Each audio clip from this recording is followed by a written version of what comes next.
Hello everyone, ఈ వీడియోలో మనం ర్యాండమ్ ఫారెస్ట్ ఎలా పనిచేస్తుంది అండ్ రియల్ టైమ్ ఎగ్జాంపుల్ ఏంటి అనేది తెలుసుకుందాం. సో ర్యాండమ్ ఫారెస్ట్ అనేది ఒక మషిన్ లెర్నింగ్ టెక్నిక్.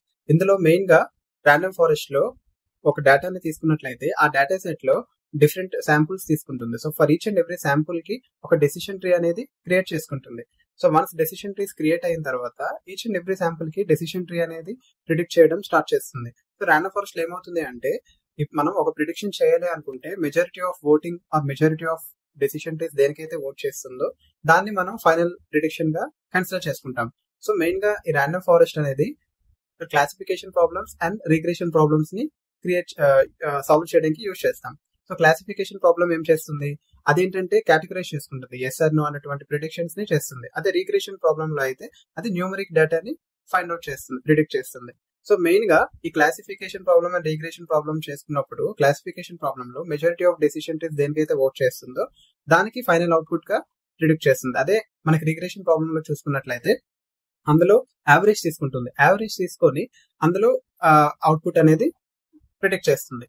సో మనం ఒక రియల్ టైమ్ ఎగ్జాంపుల్ లో చూసుకున్నట్లయితే, ఫర్ ఎగ్జాంపుల్ ఒక కంపెనీ ఒక మెంబర్ ని రిక్రూట్ చేసుకోవాలా లేదా అనేది ఒక కమిటీ ఉంటుంది. సో ఒక మెంబర్ ఆ కంపెనీకి ఇంటర్వ్యూ ఇవ్వడానికి వెళ్ళేటప్పుడు ఆ కమిటీలో ఈచ్ అండ్ ఎవ్రీ మెంబర్ తన ఓన్ వేలో ఎవాల్యుయేషన్ చేయడం స్టార్ట్ చేస్తారు. సో అట్ ద ఎండ్ ఏమవుతుంది, వాళ్ళందరూ ఒపీనియన్స్ ని తెలుసుకొని వాళ్ళందరూ ఇంప్రెస్ అయితే, వాళ్ళందరూ యాక్సెప్ట్ చేసుకున్నట్లయితే అప్పుడు ఆ పర్సన్ కి ఆ కంపెనీ రిక్రూట్మెంట్ అనేది చేసుకుంటుంది. అదే ఇన్ కేస్ వాళ్ళందరూ ఆ పర్సన్ యొక్క ఎవాల్యుయేషన్స్ లో అన్హ్యాపీగా ఉన్నప్పుడు వాళ్ళు ఆ పర్సన్ ని రిజెక్ట్ చేయడం జరుగుతుంది. సో ఇదంతా ఏంటి అంటే మెజారిటీ ఆఫ్ ఓటింగ్ అనేది జరుగుతుంది ఇక్కడ. సో అలానే ర్యాండమ్ ఫారెస్ట్ లో కూడా నెంబర్ ఆఫ్ డెసిషన్ ట్రీస్ తనక ప్రిడిక్షన్స్ మీద డిపెండ్ అయి ఉంటుంది.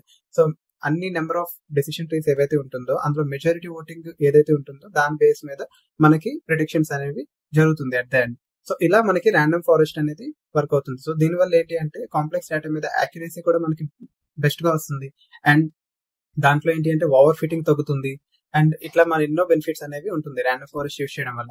సో ఇది ఒక very good machine learning technique అనమాట. సో ఇలాంటి మరెన్నో ఇంట్రెస్టింగ్ టాపిక్స్ మీ వరకు రావాలి అంటే కింద కనబడే సబ్స్క్రైబ్ బటన్ క్లిక్ చేసుకోండి. Thank you so much. జై హింద్.